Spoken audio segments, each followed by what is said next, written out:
Affronter Emilien, champion ultime des 12 coups de midi, n'est pas mince affaire. Encore moins pour Romane, candidate du jour dont les proches sont visiblement très fans du jeune homme. Ce n'est pas ce mercredi 11 juin 2025 qu'Emilien a rendu sa couronne. Le champion des 12 coups de midi l'est resté pour la 622e fois. Et ce n'est pas sans déplaire aux proches de sa rivale du jour. En effet, c'est Romane, originaire de Pertuis dans le Vaucluse, qui s'est retrouvé en face à face avec le jeune homme pour le coup fatal.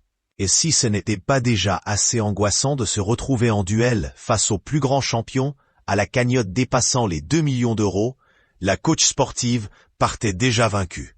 Venue accompagnée de 2 amis, et une 3e l'encourageant en visioconférence, Romane avait pourtant tout pour gagner, sauf le soutien de sa maman. En effet, elle s'est amusée. Ma mère m'a dit, si tu tombes contre Emilien, s'il te plaît, terre.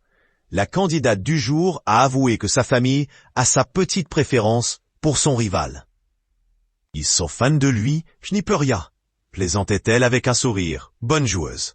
Ce qui n'a pas manqué d'amuser Jean-Luc Reichmann, qui lui a lancé « Ma belle-mère, c'est l'inverse ». Lancée pour tenter de détrôner le Nantais, elle a répondu au présentateur « Je veux bien essayer, mais je ne promets rien ». Et la candidate a bien fait, puisqu'elle s'est inclinée face à Emilien, qui sera de retour pour une 623e participation. Je fais tout ce qu'il ne faut pas faire. Emilien, mauvais élève? Il s'amuse sur le plateau des 12 coups de midi. Avant cet affrontement, Jean-Luc Reichmann avait fait remarquer à Emilien qu'il se trouvait quasiment en apnée pendant les coups fatals. Le jeune homme a acquiescé en précisant qu'il ne retenait pas autant son souffle à l'université. C'est différent en examen, c'est de la concentration sur plus long terme, mais ça reste important de se mettre dans sa bulle.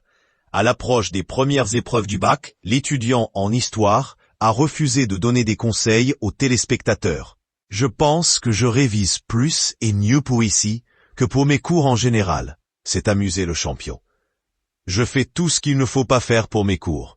Je n'ouvre presque pas mes cours du semestre et je révise tout la veille ou même le jour même.